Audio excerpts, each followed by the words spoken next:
Tahimik at simple lang ang buhay noon ni Angela sa probinsya. Lumaki siyang anak ng isang magsasaka habang ang nanay naman niya ay nagtitinda ng kakanin sa palengke tuwing madaling araw. Bata pa lang siya ay nasanay na siyang magbanat ng buto. Kapag walang pasok noon, sumasama siya sa bukid para tumulong sa ama niya o kaya na may naglalako ng bibingka kasama ang nanay niya. Kaya nang makatapos siya ng kolehiyo sa tulong ng scholarship, agad siyang nangibang bansa para matulungan ang pamilya niya. Halos 6 na taon ding naging OFW si Angela sa Dubai bilang hotel receptionist. Hindi naging madali ang buhay niya roon. Maraming beses siyang umiiyak ng palihim dahil sa pagod at pangungulila. Pero tiniis niya lahat para lamang mapagtapos ang dalawa niyang kapatid. Hanggang sa isang bakasyon niya sa Pilipinas ay nakilala niya si Marco. Si Marco ay anak ng mayamang negosyante sa Maynila. May sarili silang construction company at kilala ang pamilya nila sa mundo ng negosyo. Ngunit kahit mayaman, simple at maayos makitungo si Marco. Nagkakilala sila sa kasal ng isang common friend at doon nagsimula ang lahat. Sa una ay hindi naniwala si Angela na seryoso si Marco sa kanya. Pakiramdam niya ay magkaibang-magkaiba ang mundo nila. Siya ay simpleng probinsyana habang si Marco ay lumaki sa marangyang buhay. Pero makulit at pursigido si Marco. Hindi ito tumigil hanggang sa tuluyan siyang mapalapit kay Angela. Makalipas ang 2 taon ay nagpakasal sila sa isang simpleng garden wedding sa Tagaytay. Halos maiyak noon si Angela dahil pakiramdam niya ay natupad na ang lahat ng pangarap niya. Mabait si Marco, responsable at higit sa lahat ay marunong magmahal. Ngunit may isang taong hindi naging masaya sa kasal nila. Si Doña Clara. Mula pa lamang noong una silang magkita ay ramdam na ni Angela ang lamig ng pakikitungo nito sa kanya. Palaging matalim ang tingin ng matanda at tila bawat kilos niya ay hinuhusgahan. Hindi naman tahasang bastos si Doña Clara sa harap ni Marco, ngunit halata ang pangmamaliit nito kay Angela. Isang gabi habang naghahapunan sila sa malaking mansyon ng pamilya ni Marco sa Quezon City, muling naramdaman ni Angela ang pagiging iba niya sa pamilya. "Angela, bakit parang wala kang alalay?" tanong ni Doña Clara habang nakatingin sa dala niyang tray ng juice. Napatingin si Angela rito. "Ayos lang po, kaya ko naman." Bahagyang napangiti si Doña Clara, ngunit malamig iyon. Talagang sanay ka siguro sa gawaing bahay, mabuti na rin iyon. Tahimik lamang si Angela habang si Marco naman ay abala sa pagsagot sa tawag ng kanyang manager. Sanay na siya sa ganoong mga salita, madalas ay pinalalampas na lamang niya. Pagkatapos ng hapunan ay dumiretso siya sa kusina upang tulungan ng mga kasambahay. Ngunit agad siyang pinigilan ni Doña Clara. "Huwag ka nang makisali rito. Nakakahiya sa mga bisita.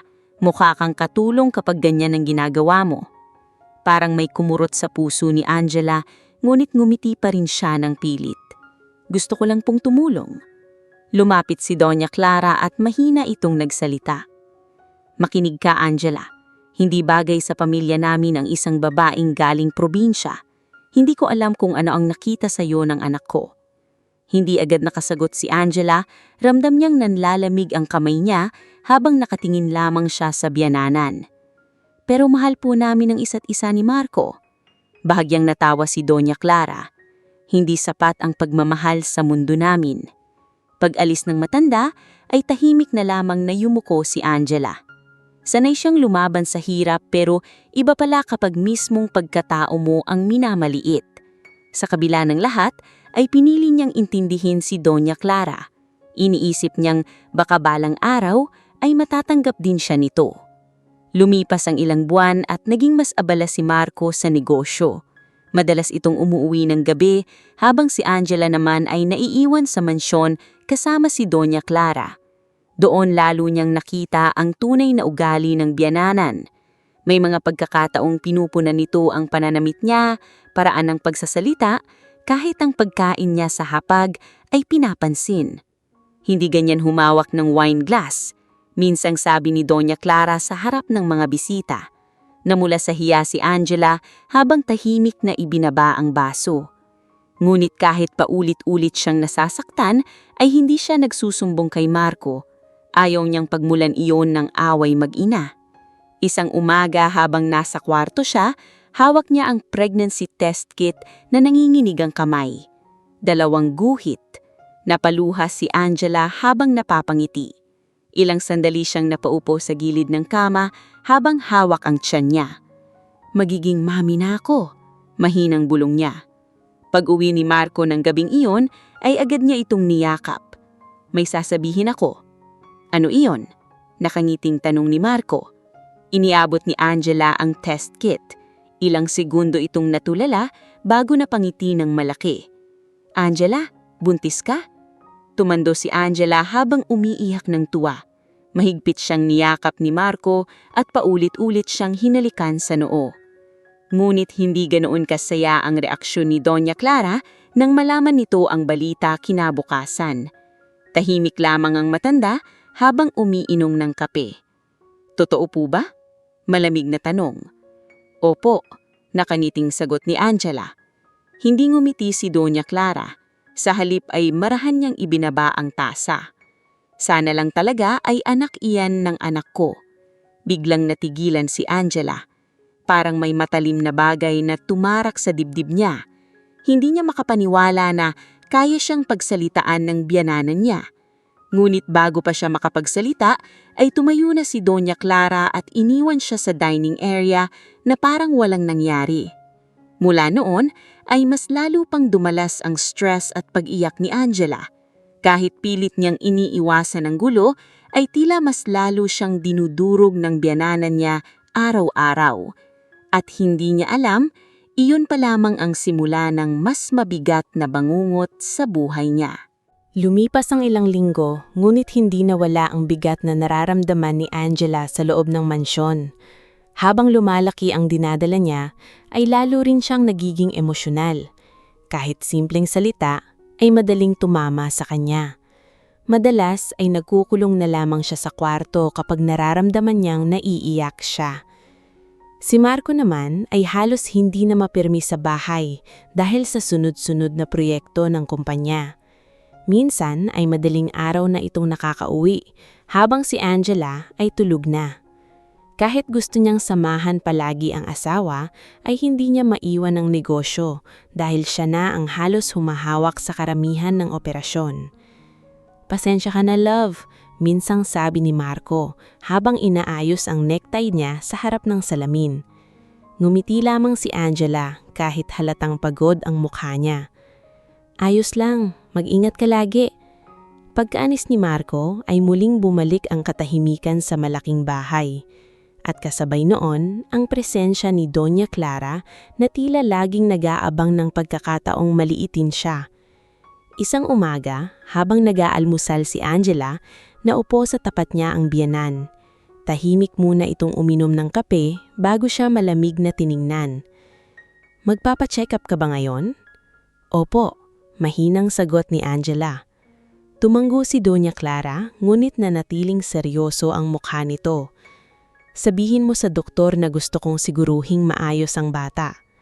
Hindi umimik si Angela. Sa panahon ngayon, dagdag pa nito, mahirap nang magtiwala. Alam ni Angela ang ibig sabihin noon. Muli na naman siyang pinagdududahan nito. Ngulit pinili niyang manahimik dahil ayaw niyang mas lumala pa ang sitwasyon. Habang nasa ospital siya para sa prenatal check-up, napansin ng doktor na mataas ang blood pressure niya. Miss Angela, kailangan mong iwasan ang stress. Seryosong sabi ng doktor. Hindi maganda ito para sa baby. Tumanggo lamang si Angela, ngunit alam niyang mahirap gawin iyon habang araw-araw niyang kasama si Doña Clara. Pagka-uwi niya ng bahay, ay nadatnan niyang may bisita ang biyanan. Ilang sosyal na babae ang nakaupo sa salas habang nagtatawanan. Pagpasok pa lamang niya ay agad siyang napansin ng mga ito. Ayan ba ang manugang mo? Tanong ng isang babae kay Doña Clara. Oo, malamig na sagot nito. Ngumiti ng pilit si Angela bilang paggalang, ngunit napansin niyang tila sinusuri siya ng mga babae mula ulo hanggang paa. Maganda naman pala, sabi ng isa, mukha lang talagang probinsyana. Nagtawanan ng mahina ang mga ito. Bahagyang namula si Angela, ngunit dumiretso na lamang siya paakyat ng kwarto. Pagkasara ng pinto ay saka siya napaupo sa kama habang pinipigil ang maiyak. Pakiramdam niya ay kahit anong gawin niya ay hindi siya magiging sapat sa mata ng biyenan niya. Kinagabihan ay umuwi si Marco na halatang pagod. Agad naman siyang sinalubong ni Angela at pinaghandaan ng pagkain. Ngunit habang kumakain sila ay nagsalita si Doña Clara. "Marco, kinausap ko na pala ang abogado natin." "Bakit po?" tanong ni Marco. "Para lang sigurado sa future ng kumpanya. Kailangan na rin sigurong ayusin ang ilang documents habang maaga." Hindi gaanong pinansin iyon ni Marco. "Kayo na po bahala roon."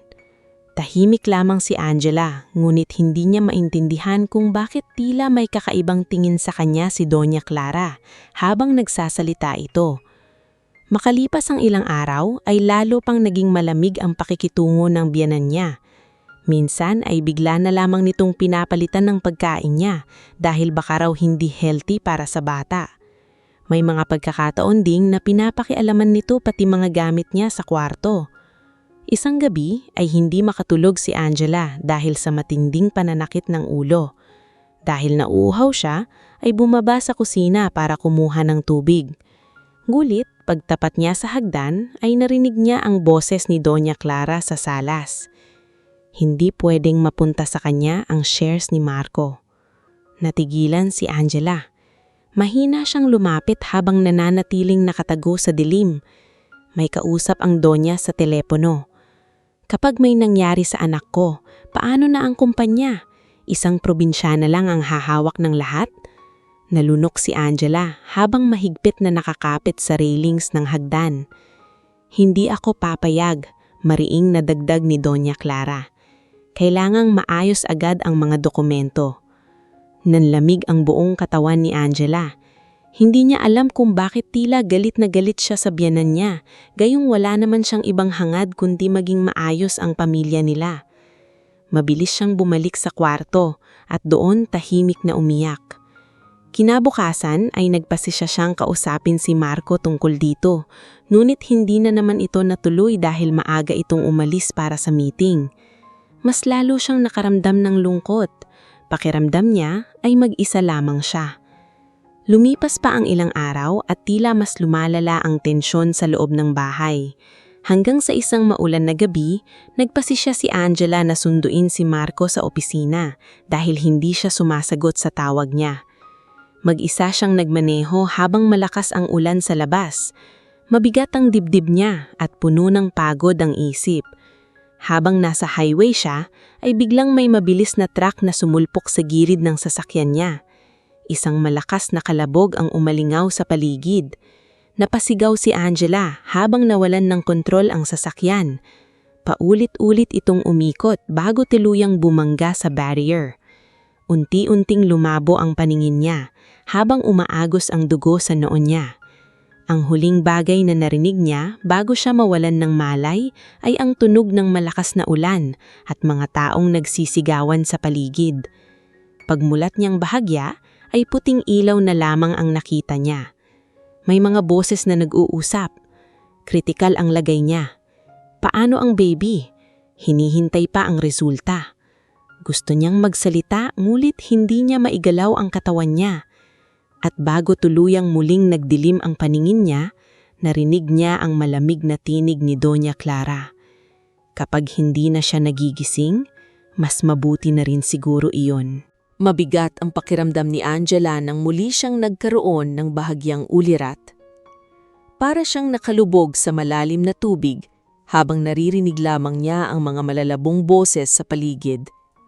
Gusto niyang dumilat ng maayos, ngunit tila ayaw sumunod ng katawan niya. Hindi rin niya maigalaw kahit ang mga daliri niya. Unti-unti niyang nararamdaman ang malamig na hangin ng ospital at ang mga mahihinang tunog ng mga makina sa tabi niya. Dok, bakit hindi pa rin siya nagigising? Boses iyon ni Marco. Halos maiyak si Angela nang marinig ang asawa.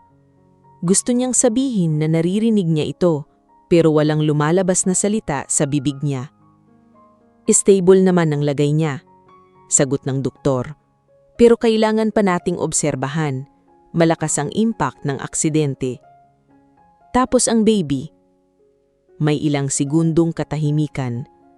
Naagapan naman, pero kailangang iwasan ni Mrs. Angela ang stress kapag naggising siya.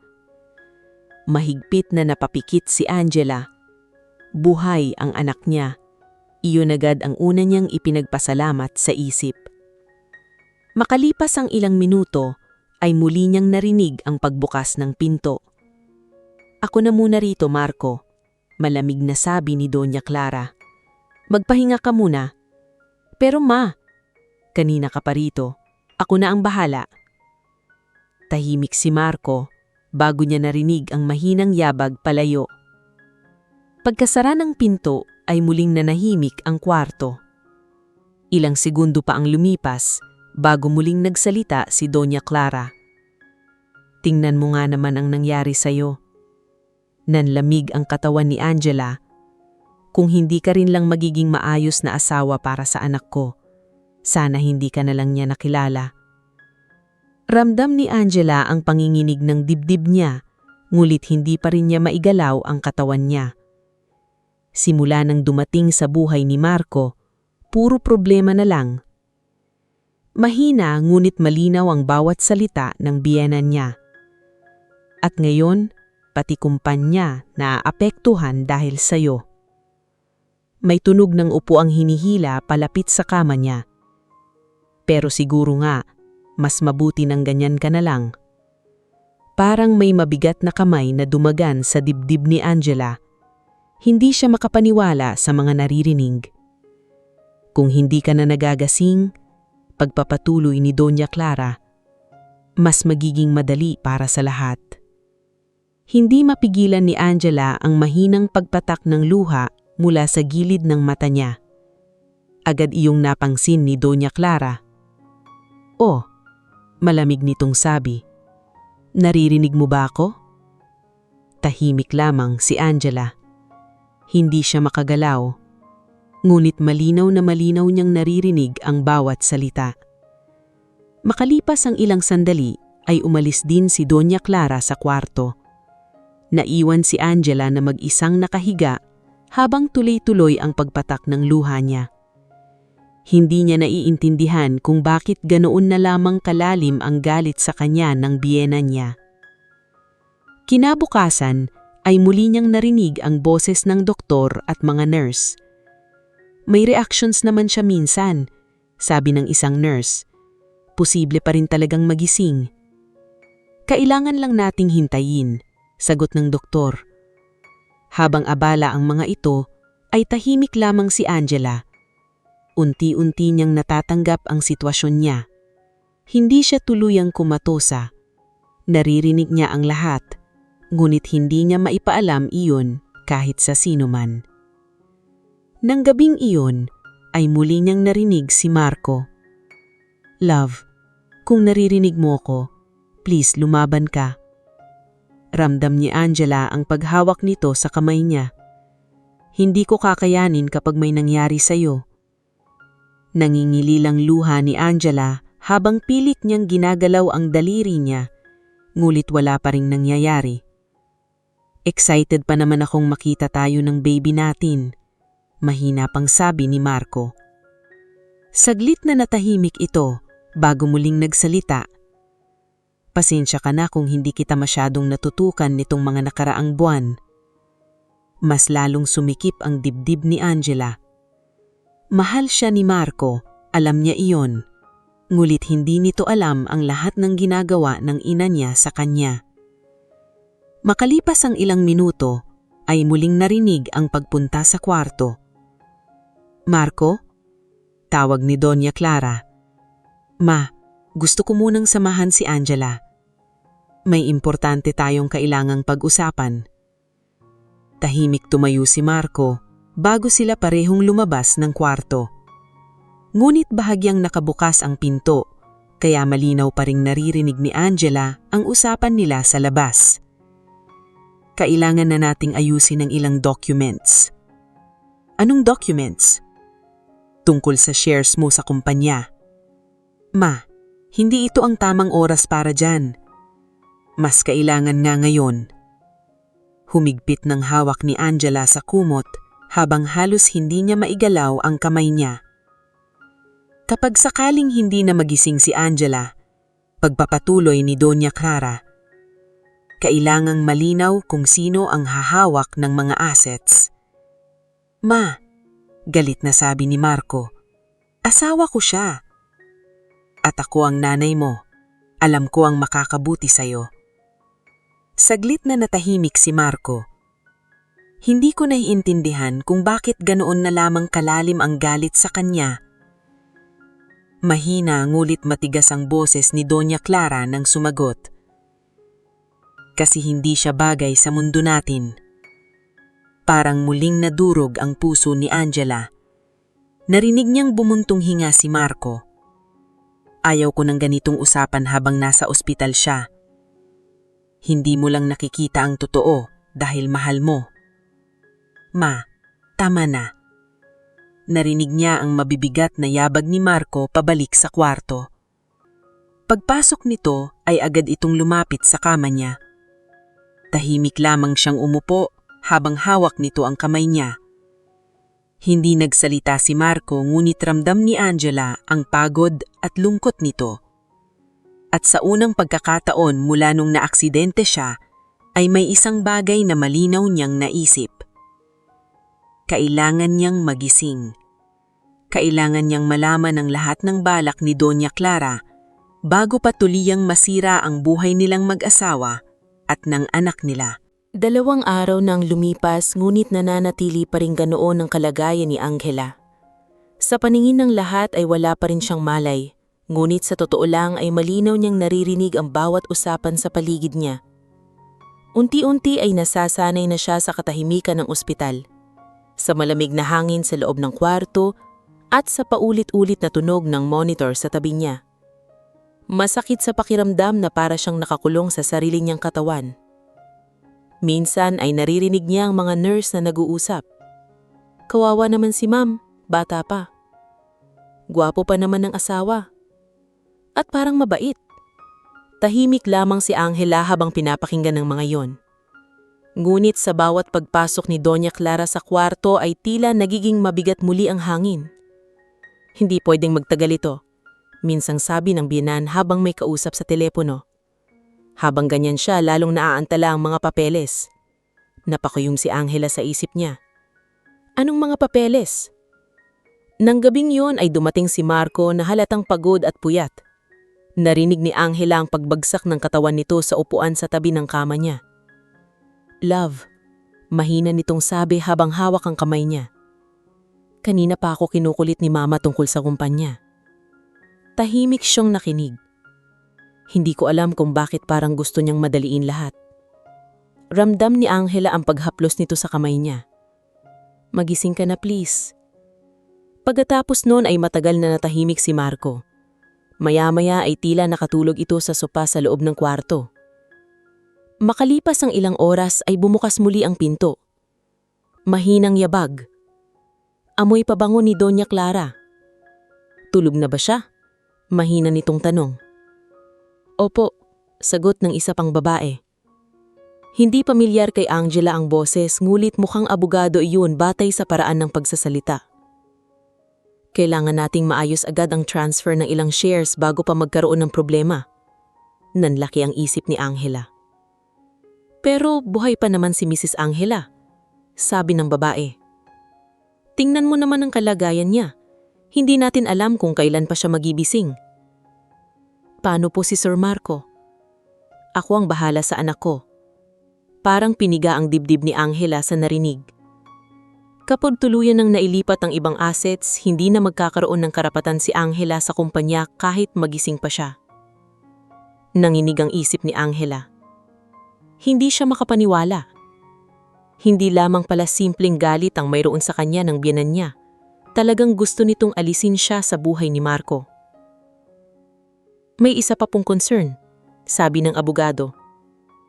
Paano po yung bata? Saglit na natahimik si Doña Clara bago malamig na nagsalita. Kapag nagpanak siya, gusto kong ipa-DNA test agad.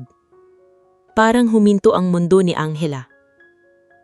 Hindi niya napigilan ang pagpatak ng luha mula sa mata niya. Tahimik na tumulo iyon sa unan. Hindi pa rin po ba kayo naniniwala na anak ni Sir Marco yun? Tingnan mo naman siya, sagot ni Doña Clara. 6 na taon siyang OFW. Sino ang makakasigurado? Napakasakit marinig noon para kay Angela. Sa buong buhay niya ay hindi siya nagtaksil kay Marco. Tanging pamilya lamang ang dahilan kung bakit siya nagtrabaho sa ibang bansa noon. At ngayon, pati pagkatao niyang asawa at ina ay binabastos. Siguraduhin mong maihanda ang lahat, dagdag pa ni Doña Clara. Ayokong maagaw ng babaeng yun ang pinaghirapan ng pamilya namin. Maya-maya ay umalis na rin ang dalawa. Naiwan muli si Angela sa tahimik na kwarto habang patuloy ang pag-agos ng luha niya. Gusto niyang sumigaw. Gusto niyang bumangon. Pero hindi niya magawa. Kinabukasan ay may bagong nurse na pumasok sa kwarto niya. Good morning po. Mahina nitong sabi habang inaayos ang swero niya. Maingat at mabait ang boses. Makalipas ang ilang minuto, ay biglang napahinto ang nurse. Parang gumalaw yata daliri niya. Agad itong lumapit kay Angela. Ma'am Angela, naririnig niyo po ba ako? Piliting ginalaw ni Angela ang daliri niya. Bahagya iyong nanginig. Napasinghap ang nurse. Dok, tawag nito. Mabilis na dumating ang doktor upang tingnan siya. Possible na nagre-respond na siya, sabi nito. Continue observing. Pagkaalis ng doktor ay naiwan muli ang nurse sa loob. Ang lakas niyo po, mahina nitong sabi kay Angela habang inaayos ang kumutan niya. Narinig niya ang pangalan nito sa ID. Lisa. Simula noon ay si Lisa na ang darating sa assign sa kanya. Napansin nitong tila may reaksyon si Angela tuwing may nagsasalita sa paligid. Isang gabi habang inaayos ni Lisa ang mga gamot niya, ay napansin nitong muling tumulo ang luha ni Angela habang nasa labas sa kanyang Doña Clara at may kausap sa telepono. Hindi pwedeng manatili siya rito ng matagal. Ilipat na lang siya sa rehabilitation facility kapag wala pa ring pagbabago. Biglang bumilis ang tibok ng isip ni Angela. Mahal ang ospital na yon at alam niyang kapag inilipat siya sa mas murang pasilidad, ay mas madali siyang pababayaan ni Doña Clara. Napansin nitong naninginig ang daliri niya. Dahan-dahang lumapit ang nurse sa kanya. Ma'am Angela, mahina nitong bulong. Naririnig niyo po ba sila? Muling gumalaw ng bahagya ang daliri ni Angela. Nanlaki ang mata ni Lisa. Hindi ito agad nagsalita ngulit halatang nabigla. Makalipas ang ilang segundo ay dahan-dahang yumuko palapit kay Angela. Kung naririnig niyo po ako, pipikit kayo ng bahagya. Halos ubusin ni Angela ang natitira niyang lakas. Dahan-dahang gumalaw ang talukpak ng mata niya. Nahapangak si Lisa sa gulat. Diyos ko! Agad itong tumingin sa pintuan para masiguradong walang nakakakita. Pagkatapos noon ay muli siyang yumuko kay Angela. Huwag po kayong matakot, bulong nito. Tutulungan ko kayo. Mula nang malaman ni Liza na may malay si Angela, ay naging mas maingat ito sa bawat kilos sa loob ng kwarto. Hindi nito ipinagsabi sa doktor ang napansin niya dahil ramdam niyang may kakaiba talagang nangyayari sa paligid ng pasyente niya. Tuwing madaling araw, kapag tahimik ang hallway ng ospital, saka lamang mahina na kinakausap ni Liza si Angela. Ma'am, kung gusto niyo pong sabihin na naririnig niyo ko, galamin niyo lang po ng kaunti ang daliri niyo. At sa bawat pagkakataon ay bahagyang gumagalaw ang kamay ni Angela. Unti-unting lumalakas ang loob ni Liza. Isang gabi ay maingat nitong inilapit ang cellphone niya sa tabi ng una ni Angela. "Nakikiramdam po ako sa biyenan niyo." Mahina nitong bulong. Parang may mali talaga. Hindi man makapagsalita si Angela, ay gusto niyang umiyak sa sobrang pasasalamat. Sa unang pagkakataon mula nang naaksidente siya, may isang taong tunay na naniniwala sa kanya. Kinabukasan ay dumating muli si Doña Clara kasama ang abogado nito. Tulog si Marco sa sopa matapos ng halos magdamag na pagbabantay, kaya hindi nila napansing bahagyang bukas ang recorder ng cellphone na nakatago sa gilid ng kama. Hindi na pwedeng patagalin pa ito. Malamig na sabi ni Doña Clara. "Pero ma'am, delikado pong galawin agad ang legal ownership habang buhay pa ang asawa ng anak niyo," sagot ng abogado. "Wala akong pakialam. Kapag nagtagal pa siya rito, baka lalo pang lumaki ang magiging habol niya sa kumpanya." Tahimik na nakinig si Angela habang nangangalit ang isip niya. Hindi ko talaga matatanggap na isang babaeng galing probinsya ang hahawak sa pinaghirapan ng pamilya namin. Paano po kapag nagising siya? Saglit na natahimik si Doña Clara bago ito muling nagsalita. "Kung ako ang masusunod, sana hindi na." Parang may pumutok sa dibdib ni Angela. Kapag nailipat na siya sa rehabilitation facility, mas madali na ang lahat. Tahimik na lang iyang mabubulok doon. Napahigpit ni Angela ang kumot. Sa sobrang galit ay tila unti-unting bumabalik ang lakas ng katawan niya. Hindi niya namalayang bahagyang gumalaw ang balikat niya. Napansin iyon ni Liza na kararating lamang sa pinto. Nanlaki ang mata nito, ngulit nanatili itong tahimik. "Pirmahan mo na lang ang mga kailangan," sabi pa ni Doña Clara sa abogado. Habang mahina pa si Marco, madali ko pa siyang makokontrol. "Ma'am," mahinang boses ni Marco sa sopa. Biglang natigilan ng dalawa. Nagising si Marco at mabigat ang mukha nitong tumingin sa ina. "Kanina pa ba kayo rito?" Agad namang nag-iba ang tono ni Doña Clara. "Anak, inaayos lang namin ang future mo." "Future ko o gusto niyo lang tanggalin si Angela sa buhay natin?" Bahagyang tumigas ang mukha ni Doña Clara. "Hindi mo naiintindihan ang ginagawa ko para sa'yo. Hindi ko na rin kayo maintindihan." Tahimik na buntong hinina si Doña Clara bago lumapit kay Marco. "Anak, tingnan mo naman siya. Hindi natin alam kung magigising pa ba iyan." "Ma, asalma ko siya." "At kapag hindi na siya nagising, hahayaan mo bang mapunta sa kanya lahat?" Tahimik si Marco. Ramdam ni Angela ang sakit sa boses nito. "Hindi pera ang iniisip ko ngayon. Pero ako, iniisip ko ang pamilya natin." Muling nanahimik ang buong kwarto. At doon na narinig ni Angela ang pinakamasakit na sinabi ng biyenan niya. Mas mabuti nang matapos na ito habang maaga. Parang may pumutok sa loob ni Angela. Lahat ng sakit, galit, takot at pangaapi na tiniis niya sa loob ng maraming buwan ay sabay-sabay na sumabog. Biglang bumilis ang tibok ng monitor sa tabi niya. Napatingin lahat sa kanya. "Angela?" Gulat na tawag ni Marco. Pumilit si Angelang gumalaw.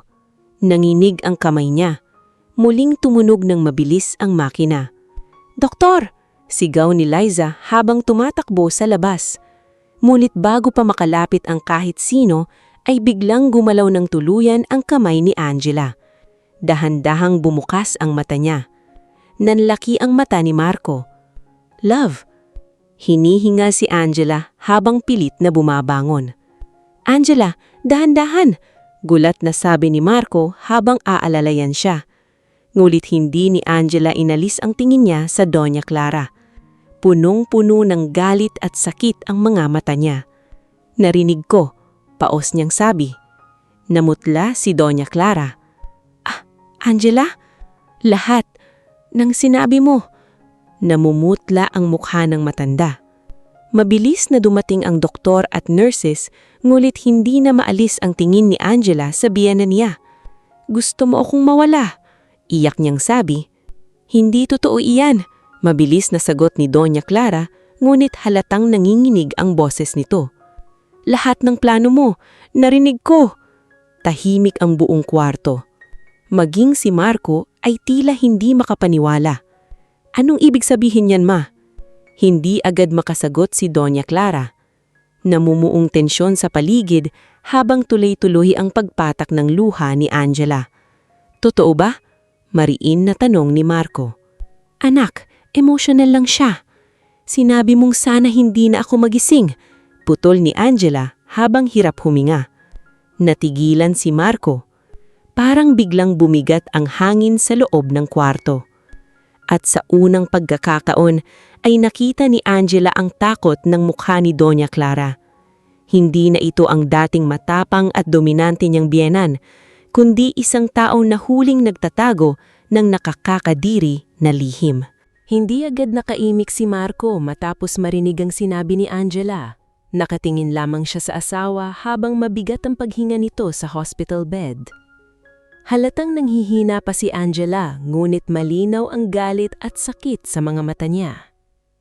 Love, mahina niyang sabi habang hinahawakan ng kamay nito.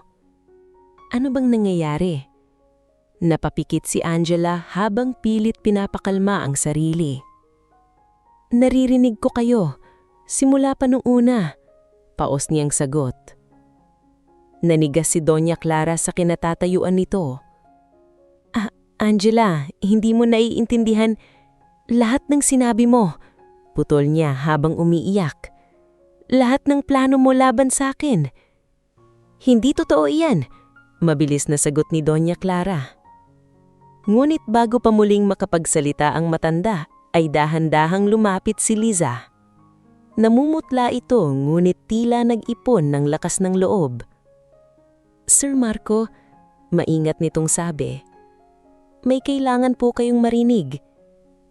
Napatingin lahat kay Liza. Maging ang doktor ay tanigilan. Mula sa bulsa ng uniforme niya ay inilabas nito ang cellphone.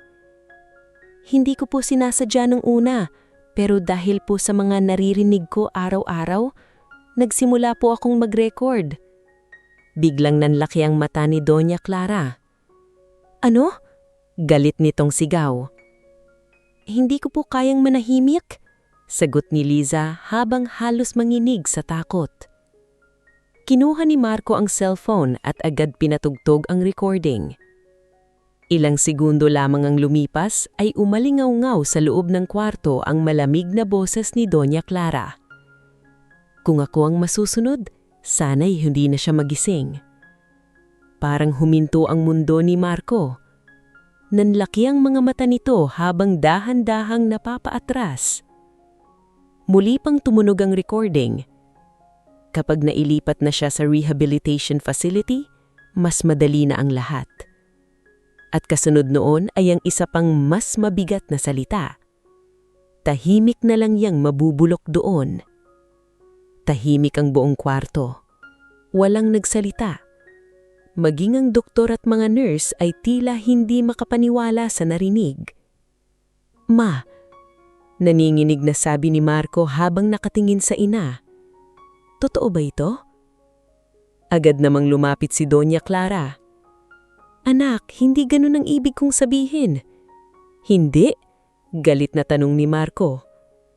Pati DNA test ng anak namin gusto mong gawin. Hindi agad nakasagot si Doña Clara. Doon lalong nayanig si Marco.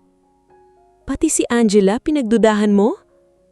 Tahimik na umiiyak si Angela habang pinagmamasdan silang mag-ina. Ngayon lamang niyang nakitang nawalan ng kontrol si Doña Clara. Ako lang ang nag-aalala sa'yo, sigaw nito. Hindi mo nakikita na ginagamit ka lang niya. Biglang natahimik si Marco. Pagkatapos ay mabagal itong tumingin sa asawa niyang nanghihina pa sa kama. Siya ang kasama ko nung wala kayong oras sa akin. Mahina ngulit madiing sabi niya. Siya ang nag-alaga sa akin kahit sobrang busy ko. Unti-unting puno ng luhang mga mata ni Marco.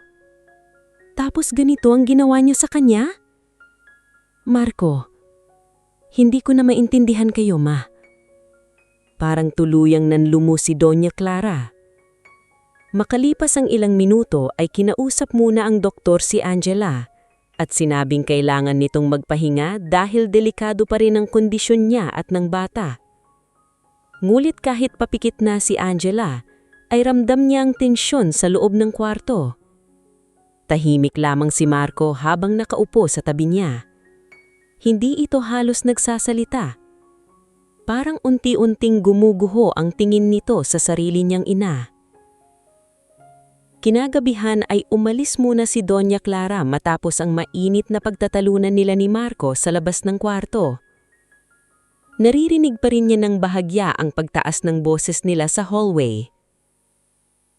Anak, ginagawa ko lang ito para sa pamilya natin. Hindi pamilya ang tawag kung gusto mong pabayaan ang asawa ko. Hindi mo naiintindihan ang mundo natin.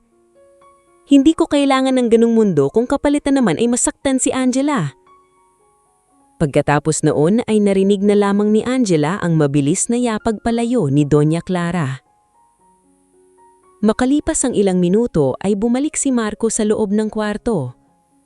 Pagpasok pa lamang nito ay halatang pagod at wasak na wasak ang mukha niya. Tahimik siyang umupo sa tabi ni Angela. Pasensya ka na. Mahina niyang sabi habang hinahawakan ng kamay niya. Napaluha si Angela. Hindi ko nakikita lahat ng ginagawa niya sa'yo. Mahina niyang hinapos ang kamay ni Marco. Hindi mo kasalanan. Ngulit umiling si Marco. Asawa mo ako. Dapat prinoprotektahan kita. Tahimik silang dalawa habang naririnig lamang ang tunog ng makina sa paligid. Makalipas ang ilang sandali ay muling nagsalita si Marco. Hindi ko hahayaang saktan ka pa nila. Napapikit si Angela habang tuloy-tuloy ang pagpatak ng luha niya. Para sa unang pagkakataon matapos ang matagal na panahon, pakiramdam niya'y hindi na siyang nag-iisa. Ngulit habang tahimik ang loob ng ospital, sa kabilang banda naman ay nag-iisang nakaupo si Doña Clara sa sasakyan niya sa parking lot. Mahigpit ang hawak nito sa manibela habang nanginginig sa galit ang buong katawan. Hindi siya makapaniwalang bumaliktad sa kanya ang sariling anak. At mas lalong hindi niya natatanggap na isang simpleng babae lamang ang dahilan kung bakit unti-unting nawawala sa kanya ang kontrol sa pamilya at sa kumpanyang buong buhay niyang inalagaan. Dahan-dahan niyang pinunas ang luha sa mata niya bago malamig na tumingin sa harap. Hindi pa ito tapos, Angela. Mahinang bulbol. Ilang araw matapos ang komprontasyon sa ospital ay naging tahimik ang lahat. Hindi na muling nagpakita si Doña Clara sa kwarto ni Angela, ngunit ramdam pa rin ito ang bigat ng mga nangyari. Halos hindi siya makatulog tuwing gabi dahil paulit-ulit na bumabalik sa isip niya ang mga salitang narinig mula sa biyenan niya. Unti-unti namang bumubuti ang lagay niya. Nakakaupo na siya ng maayos at nakakalakad na rin ng dahan-dahan sa loob ng kwarto habang inaalalayan ni Marco o ni Liza. Ngunit kahit pisikal siyang gumagaling, hindi pa rin nawawala ang sakit na naiwan sa puso niya. Isang umaga, habang tahimik silang kumakain ni Marco ng almusal sa ospital, ay biglang nagsalita si Angela. Pagkalabas ko rito, ayoko munang bumalik sa mansyon. Napatingin agad si Marco sa kanya. Love, hindi ko kaya. Mahinang sabi niya habang nakayuko. Kapag nakikita ko si mama mo, bumabalik lahat. Tahimik lamang si Marco. Alam nitong wala siyang karapatang pilitin si Angela matapos ang lahat ng nangyari. Saan mo gustong pumunta? Tanong niya ng mahina. May nakita akong maliit na apartment malapit sa klinik kung saan ako magpapacheck up. Nagulat agad si Marco. Apartment? Oo, gusto ko munang huminga ng malayo sa lahat. Bahagyang napapikit si Marco habang ramdam ang sakit ng sitwasyon nila. Kasama mo ba ako sa plano mong iyon? Unti-unting tumulo ang luha ni Angela. Mahal kita, Marco, pero kailangan ko munang ayusin sarili ko. Parang mabigat na bato ang dumagan sa dibdib ni Marco, ngunit tumanggo pa rin ito. Kung iyon ang makakapagbigay sa'yo ng kapayapaan, susuportahan kita. Pagkaraan ng 1 linggo ay tuluyan ng nakalabas ng ospital si Angela. Hindi na siya bumalik sa mansyon ng pamilya ni Marco. Sa halip ay dumiretso siya sa maliit na apartment na nirentahan niya sa isang simpleng barangay sa Pasig. Hindi iyon marangya. Maliit lamang ang sala at kusina at manipis pa ang dingding ng kwarto. Ngunit sa unang gabi niya roon ay pakiramdam niya ay nakakahinga siya ng maluwag. Tahimik siyang nakaupo sa kama habang hawak ang tiyan niya. Anak, magiging okay din tayo. Madalas pa ring dumalaw si Marco pagkatapos ng trabaho. Nagdadala ito ng pagkain, vitamins at mga kailangan niya sa bahay. Ngunit kahit magkasama sila, ay ramdam pa rin nito ang distansyang unti-unting nabuo sa pagitan nila. Hindi dahil wala ng pagmamahal, kundi dahil sa sugat na iniwan ng mga nangyari. Isang hapon, habang nasa labas si Angela para bumili ng prutas, ay nakasalubong niya ang matandang tindera sa kanto. Ikaw yung bagong lipat dito, di ba? Nakangiting tanong nito. Opo, mag-isa ka lang? Paminsan-minsan dumadalaw asawa ko. Napatingin ng matanda sa tiyan niya, saka nungiya. Buntis ka pala. Huwag kang mahihiyang magsabi kung may kailangan ka. Napangiti si Angela sa unang pagkakataon matapos ang mahabang panahon. Simple lamang ang mga tao roon, ngunit ramdam niya ang totoong malasakit. Unti-unti ay nakilala rin siya ng ibang kapitbahay.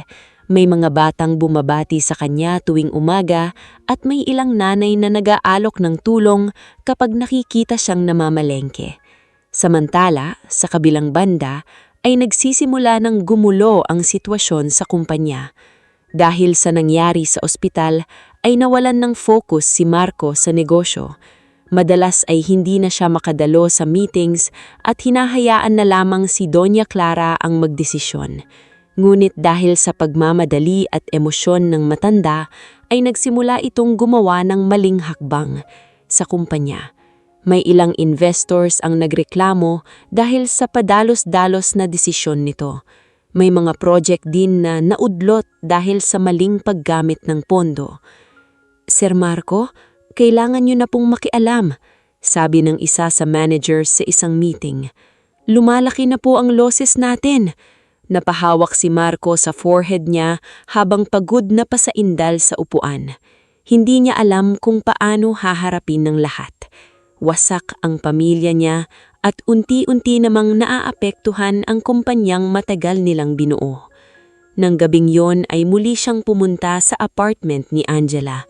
Tahimik niyang nadatna ng asawa na nagluluto ng sabaw sa maliit na kusina. Hindi niya maiwasang mapatitig dito.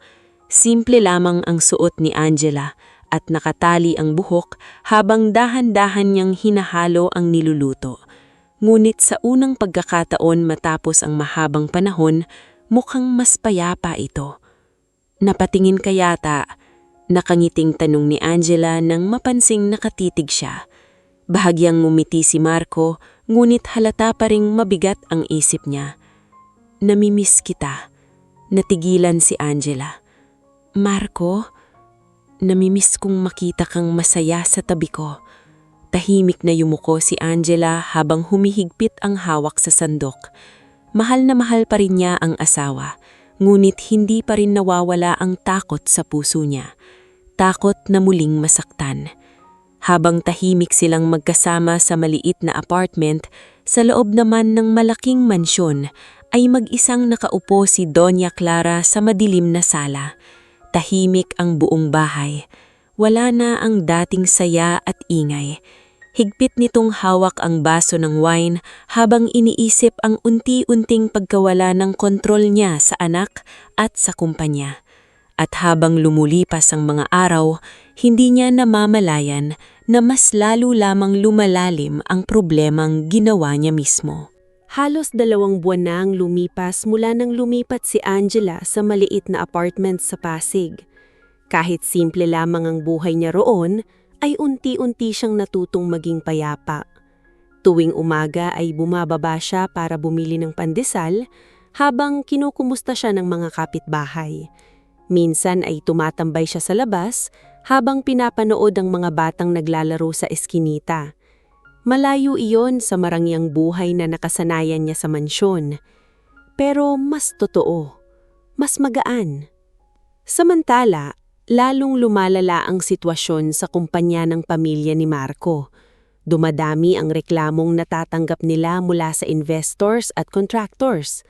Maraming projects ang natitigil at may ilang suppliers na rin ang nagsisimulang umatras. Isang gabi ay dumating si Marco sa apartment ni Angela na halatang hindi na halos nakatulog. Pagbukas pa lamang ni Angela ng pintok, ay agad niyang napansin ang pamumutla nito. "Marco?" Nag-aalalang tanong niya. Tahimik na pumasok si Marco saka napaupo sa maliit na sofa. Parang babagsak na ang kumpanya. Mahina nitong sabi habang hawak ang noo niya. Nanlumo si Angela. "Anong nangyayari?" "Hindi ko na alam. Parang may mali sa financial reports pero hindi ko matukoy." Tahimik na nakinig si Angela habang pinagmamasdan ang pagod na mukha ng asawa. "Hindi na rin ako makapag-focus. Halos araw-araw may problemong lumalabas." Bahagyang kumirot ang puso ni Angela. Kahit nasaktan siya noon, alam niyang mahalaga kay Marco ang kumpanyang pinaghirapan ng pamilya nito. "May tumutulong ba sa iyo sa auditing?" Umiling si Marco. "Lahat halos kontrolado ni Mama." Saglit na natahimik si Angela. May kung anong kutob na unti-unting nabubuo sa isip niya. Kinabukasan, habang mag-isang nagpapahinga si Angela sa apartment, may kumatok sa pinto. Pagbukas niya ay bumungad ang isang lalaking nasa 50 taong gulang. Naka-long sleeves ito at may bitbit na brown envelope. "Si Ma'am Angela po ba ito?" Maingat nitong tanong. "Opo. Pwede po ba tayong mag-usap?" Nag-alangan muna si Angela ngunit pinapasok din niya ang lalaki. "Ako po si Ernesto," pakilala nito habang nauupo. "Dating accountant ng kumpanya ni na Sir Marco." Napakunot noo si Angela. "Bakit po kayo nandito?"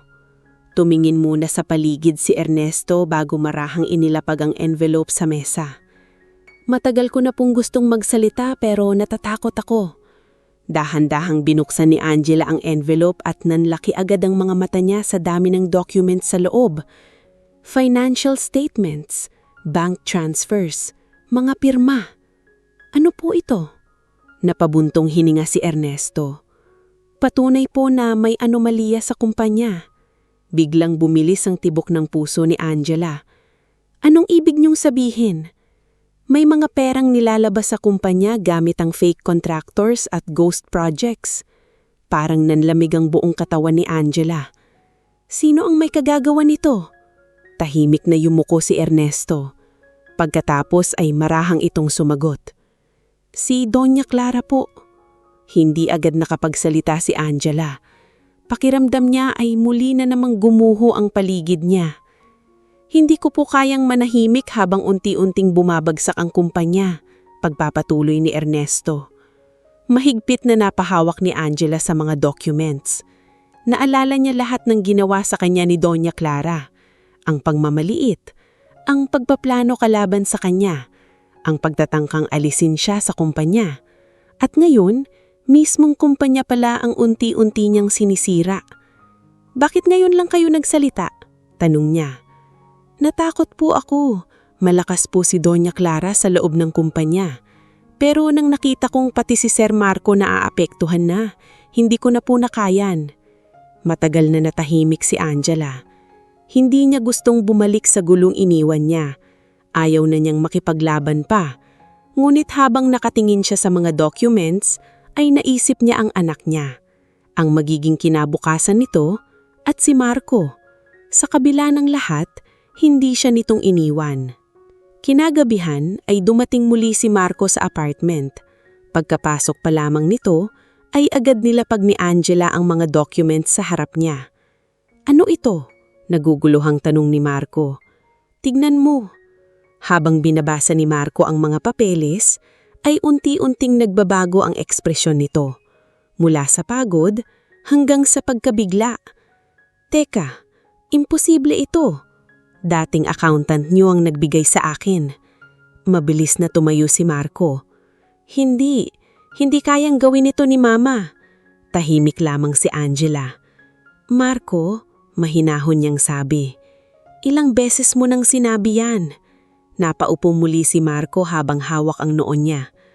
Parang hindi nito matanggap ang lahat. "Ang laki ng perang nawawala," mahina niyang sabi. "Kung hindi mo maayos agad ito, tuluyang babagsak ang kumpanya." Tahimik na napatingin si Marco kay Angela. Sa unang pagkakataon matapos ang matagal na panahon, nakita niya muli ang dating talino at tapang ng asawa. Yung babaeng hindi basta sumusuko. "I don't know what to do anymore," halos pabulbong sabi nito. Matagal siyang tinitignan ni Angela bago ito huminga ng malalim. "Ako ang tutulong sa'yo." Nanlaki ang mata ni Marco. "Angela? Hindi para sa mama mo, kundi para sa'yo at para sa anak natin." Halos mapaluha si Marco habang nakatingin sa kanya. At sa gabing iyon, sa maliit na apartment na malayo sa Marangyang Mansyon, muling nagsimulang mabuo ang pagtutulungan nilang mag-asawa, habang unti-unting lumalapit ang pagbagsak ng pinakamalaking lihim ni Doña Clara. Maagang dumating sina Angela at Marco sa headquarters ng kumpanya kinabukasan. Ilang buwan ding hindi nakabalik si Angela roon kaya halos mapatingin sa kanya ng ilang empleyado habang naglalakad siya sa lobby. May ilan pang nagbulungan nang makita siyang buntis at nakahawak sa braso ni Marco. Tahimik lamang si Angela habang diretso ang tingin sa elevator. Ramdam niya ang kaba sa dibdib niya, ngunit mas matindi ang determinasyon niyang matapos na ang lahat. Pagpasok nila sa executive floor ay agad silang sinalubong ng ilang board members. Halatang tensyonado ang paligid dahil sa lumalalang sitwasyon ng kumpanya. "Sir Marco," sabi ng isang matandang investor, "kailangan na nating pag-usapan ng financial crisis." Tumanggo si Marco, ngunit napansin agad ng lahat si Angela sa tabi niya. Bahagyang nagulat ang mga ito dahil matagal na rin hindi siyang nakikita sa kumpanya. Kasama si Angela sa meeting. Seryosong sabi ni Marco. May ilang nagkatinginan ngunit walang umimik. Pagpating nila sa conference room ay naroon na si Doña Clara. Elegante pa rin itong tingnan sa mamahaling damit ngunit halatang hindi na mapakali ang mukha nito nang makita si Angela. "Anong ginagawa niya rito?" Malamig nitong tanong. Tahimik na umupo si Angela sa tabi ni Marco. "Tutulong siya sa pag-review ng reports," sagot ni Marco. Bahagyang natawa si Doña Clara, ngunit halatang pilit. "Talaga? Simula kailan pa siya naging eksperto sa negosyo?" Hindi sumagot si Angela. Sa halip ay tahimik lamang niyang inilapag ang ilang folders. Nagsimula ang meeting ng mabigat ang atmospira. Isa-isang ipinaliwanag ng finance officers ang pagkawala ng ilang investors at ang malaking butas sa budget ng kumpanya. Kung hindi po ito maayos sa loob ng 2 buwan, possible pong magsimula ang mass pullout ng investors. Tahimik na napahawak si Marco sa noo niya.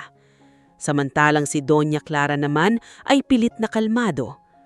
"Temporary setback lang ito," sabi nito. "Normal yan sa negosyo." Ngulit bago pa ito makapagpatuloy ay maharang nagsalita si Angela. Hindi po normal ang mahigit 80 milyong pisong nawawala.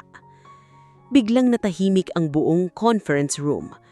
Dahan-dahang napatingin lahat kay Angela. Maging si Doña Clara ay tila natigilan. "Anong ibig mong sabihin?" Malamig nitong tanong. Dahan-dahang binuksan ni Angela ang folder sa harap niya. Ilang linggong ni-review ni Marco ang financial records. Isa-isang inilabas ang mga dokumento, mga fake contractors, ghost projects, bank transfers. Lahat po ito ay may iisang approval signature. Unti-unting namutla si Doña Clara. Aakusasyon mo ba ito? Hindi po, mahinahong sagot ni Angela. Katotohanan. Tahimik na napatingin ang mga board members sa mga papeles na ipinapasa niya isa-isa. Imposible, bulong ng isa. May pondo para sa project na hindi naman pala itinuloy? At itong contractor hindi registered? Lumakas ang bulungan sa loob ng conference room, habang si Doña Clara naman ay halatang unti-unting nawawalan ng kontrol. Marco, matigas nitong sabi, hahayaan mong sirain niya ako rito? Ngulit hindi agad sumagot si Marco. Tahimik lamang itong nakatingin sa mga dokumento sa harap niya. Mga dokumentong nagpapatunay na totoo ang lahat. Mahina nitong sabi habang mabigat ang boses. Parang nanigas si Doña Clara. Ginawa ko lahat para sa kumpanyang ito. At ninakaw mo rin ito, putol ni Angela. Napatingin agad sa kanya si Doña Clara. Wala kang karapatang magsalita. Meron, sagot ni Angela habang diretso ang tingin dito. Ilang beses mo kong sinubukang alisin habang ikaw pala mismo ang sinisira sa kumpanya. Manahimik ka, sigaw ni Doña Clara habang malakas nang pinukpok ang mesa. Nagulat ang lahat sa loob ng conference room. Maging si Angela ay napatingin kay Marco. Ramdam niya kung gaano kahirap para rito ang ginagawa niya ngayon. Unti-unting napuno ng luha ang mga mata ni Doña Clara habang nakatingin sa anak niya. Ngulit wala na iyong epekto. Hindi na ito ang dating batang sunod-sunod sa kanya. Tahimik na lumapit si Angela kay Marco habang nagsisimulang mag-alisan ang mga board members. At habang magkatabi silang nakatayo sa gitna ng magulong conference room, unang beses matapos ang matagal na panahon na naramdaman nilang muli silang mag-asawa na lumalaban sa iisang laban. Pagkatapos ng magulong board meeting ay mabilis na kumalat sa buong kumpanya ang nangyari kay Doña Clara. Maraming empleyado ang nagulat dahil sa loob ng mahabang panahon ay kilala itong matapang at mahigpit na lider. Walang sino man ang nag-akalang sangkot pala ito sa mga anomalya sa kumpanya. Kinabukasan ay sunod-sunod ang tawag ng media sa opisina, ngunit agad iyong pinahinto ni Marco. Ayaw niyang tuluyang mapahiya ang ina niya sa publiko kahit gaano siya nasaktan dito. Samantala, tahimik lamang si Angela habang pinagmamasdan si Marco mula sa maliit nilang apartment. Halos hindi na ito natutulog dahil sa daming kailangang ayusin sa kumpanya. Isang gabi, habang nakaupo sila sa maliit na mesa at kumakain ng hapunan, ay napansin ni Angela ang sobrang pagod sa mukha ng asawa. Marco, mahina niyang tawag. Napatingin ito sa kanya. Magpahinga ka naman. Bahagyang ngumiti si Marco, ngulit halatang pilit. Kapag ipinikit ko mata ko, puro problemang naiisip ko. Tahimik na ibinaba ni Angela ang kutsara niya. Hindi mo kailangang akuin lahat mag-isa. Napabuntong hininga si Marco habang nakatingin sa pagkain niya. Hanggang ngayon, hindi ko pa rin matanggap na si Mama ang may gawa noon. Ramdam ni Angela ang sakit sa boses nito. Kahit ganun siya sa akin, nanay mo pa rin siya. Napapikit si Marco. Pakiramdam ko, nag-fail ko bilang anak. Agad hinawak ni Angela ang kamay nito. Huwag mong sisihin sarili mo. Tahimik lamang si Marco habang mahigpit na nakahawak sa kamay ng asawa niya. Makalipas ang ilang araw ay nagsimula ng bumalik sa ayos ang operasyon ng kumpanya. Dahil sa tulong ni Angela ay unti-unti nilang natutukoy kung aling projects ang may anomalya at kung paano mababawi ang ilan sa nawawalang pondo. Maging ang ilang board members ay nagsimulang humanga kay Angela. Hindi namin nakalain ganito siya kagaling, minsang sabi ng isang investor kay Marco. Tahimik na napangiti si Marco habang pinagmamasdan si Angela na abalang nakikipag-usap sa accounting team. Ngayon lamang niya lubos na nakita kung gaano katalino at katatag ang asawa niya. Hindi lamang pala ito simpleng babaeng minahal niya. Isa rin itong babaeng kayan lumaban kahit ilang beses durugin ng iba. Samantala, si Doña Clara naman ay nanatiling mag-isa sa malaking mansyon. Wala nang dumadalaw na mga kaibigan. Wala nang mga taong nakapaligid sa kanya tuwing may party o gathering. Unti-unti siyang iniwasan ng mga taong dati nakikinabang sa impluwensya niya. At habang lumilipas ang mga araw, ay lalo niyang nararamdaman ang bigat ng katahimikan sa loob ng bahay. Isang gabi ay napaupo siya sa madilim na sala habang nakatingin sa lumang family picture nila ni Marco. Nandoon ang batang si Marco na nakangiti habang yakap siya. Unti-unting napuno ng luha ang mga mata ni Doña Clara. Hindi niya namalayan na sa sobrang kagustuhan niyang kontrolin ang lahat, unti-unti na niyang nawala ang sariling anak. Kinabukasan ay nagulat si Angela nang makatanggap siya ng mensahe mula kay Doña Clara. "Pwede ba tayong mag-usap?" Matagal na tinitigan ni Angela ang cellphone niya bago siya huminga ng lalim. Hindi niya alam kung handa na ba siya, ngunit matapos ang ilang oras ay pumayag din siya. Nagkita sila sa isang maliit na cafe malapit sa klinik ni Angela. Pagdating ni Doña Clara ay halos hindi ito makilala ni Angela. Mukha itong mas matanda kaysa dati. Wala na rin ang dating tikas at yabang sa kilos nito. Tahimik lamang itong naupo sa harap niya. Ilang segundo silang walang imikan, hanggang sa unang nagsalita si Doña Clara. "Hindi ko alam kung paano magsisimula." Tahimik lamang si Angela. "Buong buhay ko, nanginginig na sabi ng matanda. Siniguro kong walang sisira sa pangalan ng pamilya namin." Napabuntong hininga ito habang nakayuko. "At dahil doon, ako mismo ang sumira rito. Hinding-hindi ko matatanggap noon na isang simpleng babae lang ang mapapangasawa ni Marco." Unti-unting tumulo ang luha ni Doña Clara. "Pero habang lumalago, nakita kong ikaw pala ang mas nagmamahal sa anak ko kaysa sa akin." Tahimik lamang nakinig si Angela habang mabigat ang dibdib niya. "Hindi ko hinihinging na patawarin mo ko agad." Dagdag pa nito, "Alam kong napakasama ng mga ginawa ko sa iyo." Napayuko si Angela. Naalala niya lahat ng sakit na pinagdaanan niya. Ang mga gabing umiiyak siya ng mag-isa. Ang ospital.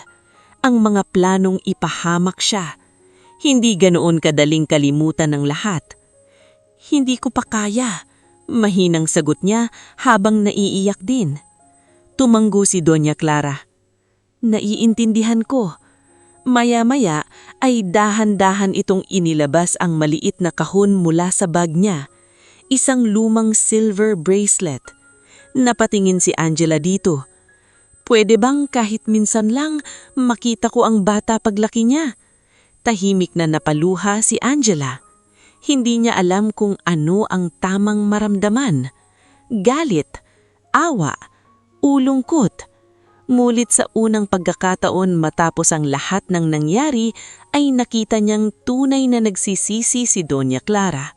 At marahil iyon ang unang hakbang para unti-unting magsimula muli ang pamilyang matagal nang nasira dahil sa galit at kayabangan. Makalipas ang isang taon ay malaki na ang ipinagbago ng buhay ni Angela at Marco. Tuluyan ng isinilang ni Angela ang isang malusog na sanggol na lalaki na pinangalanan nilang Gabriel. Simula nang dumating ang bata ay tila unti-unting naghilom ang maraming sugat sa pamilya nila. Hindi na rin bumalik si Angela sa dating mahiyain at tahimik na bersyon ng sarili niya. Sa loob ng 1 taon ay marami siyang natutunan, hindi lamang bilang asawa at ina, kundi bilang isang babaeng kayang tumayo para sa sarili niya. Sa tulong niya at ni Marco ay muling bumangon ng kumpanya. Unti-unti nilang nabawi ang tiwala ng investors at muling naging maayos ang operasyon ng negosyo. Marami ring empleyado ang natuwa dahil naging mas maayos at mas makatao ang pamamalakad sa kumpanya matapos mawala ang dating sistema ni Doña Clara. At sa unang pagkakataon, si Angela, na dating minamaliit at kinukot siya, ay naging isa sa pinakarespetadong tao sa kumpanya. Madalas siyang makita ng mga empleyado na personal na nakikipag-usap sa staff sa halip na puro utos lamang. Hindi rin siya nagbago kahit muli na silang bumalik sa marangyang buhay. Tuwing may pagkakataon ay bumibisita pa rin siya sa maliit na barangay kung saan sila tumira noon ni Marco. Dinadalhan niya ng pagkain ng ilang kapitbahay na tumulong sa kanya noong mga panahong wasak na wasak siya. Hindi mo talaga nakakalimutan ng mga tao. Minsang sabi ni Marco habang pinapanood siyang nakikipagkwentuhan sa mga dating kapitbahay. Ngumiti lamang si Angela habang hawak ang anak nila. Sila ang kasama ko nung akala ko mag-isa na lang ako. Tahimik nang niyakap siya ni Marco mula sa likod. At sa loob-loob nito, lalo lamang niyang minahal ang asawa niya. Samantala, si Doña Clara naman ay tuluyan ng namuhay ng simple. Ipinagbili nito ang ilang ari-arian niya upang mabayaran ang bahagi ng perang nawala sa kumpanya. Hindi na rin bumalik sa posisyon nito sa negosyo. Mas pinili nitong mamuhay ng tahimik sa lumang ancestral house ng pamilya nila sa Laguna. Nung una ay halos hindi pa rin siya kinakausap ni Marco. Masakit pa rin para rito ang lahat na nalaman niya tungkol sa ina. Ngunit habang tumatagal ay unti-unti ring lumalambot ang puso niya. Hindi dahil nakalimutan niya ang mga ginawa nito, kundi dahil nakikita niyang totoo ang pagsisisi ng ina niya. Minsan ay tahimik na lamang itong dumadalaw sa bahay ni na Angela at Marco para magdala ng prutas o laruan para kay Gabriel. Hindi na ito katulad noon na palaging mataray at mapangmata. Mas madalas na ring tahimik, mas madalas na ring nakayuko. At sa bawat pagbisita nito ay unti-unti ring nasasanay si Angela. Hindi pa rin lubos nawawala ang sakit sa puso niya. May mga gabi pa rin na naaalala niya ang ospital at ang mga masasakit na salitang narinig niya noon. Pero natutunan niyang hindi habang buhay dapat nakakulong sa galit ang tao. Isang linggong hapon ay nagkaroon ng simpleng family reunion sa bahay ni na Angela at Marco. Walang engrandeng handaan. Simpleng salo-salo lamang sa hardin habang naglalaro ang ilang pamangkin ni Marco. Tahimik na nakaupo si Angela habang karga si Gabriel nang maramdaman niyang may umupo sa tabi niya. Si Doña Clara. Tahimik munang itong nakatingin sa apo niya bago maraang ngumiti. Kamukhang-mukha niyang si Marco nung bata. Napatingin si Angela rito ngunit hindi sumalita. Dahan-dahang iniabot ni Angela si Gabriel. Halatang nagulat si Doña Clara. Ako? Tumanggo si Angela. Maingat nitong kinuha ang bata na tila natatakot siyang mabasag ito. At sa unang pagkakataon matapos ang mahabang panahon, nakita ni Angela na tunay na masaya ang biyanang niya. Tahimik nang napaluha si Doña Clara habang yakap ang apo niya. Salamat, mahinang sabi. Napatingin si Angela sa malayo habang hinihipan ng hangin ang buhok niya. Marami nang nangyari, marami nang nasaktan, pero marahil ito na ang tunay na pagbabago. Makalipas ang ilang sandali ay lumapit si Marco at naupo sa tabi nilang dalawa. Tahimik niya munang pinagmasdan ng ina at asawa niya bago siya napangiti ng bahagya. Parang ngayon ko lang ulit nakita tayong ganito, mahinang sabi. Napayuko si Doña Clara habang pinupunasan ng luha niya. Marco, nanginginig nitong sabi, anak, patawarin mo ako. Tahimik si Marco. Ilang segundo rin siyang hindi sumalita bago siya huminga ng dalimim. Hindi madaling kalimutan lahat, Ma. Mahinahong sagot.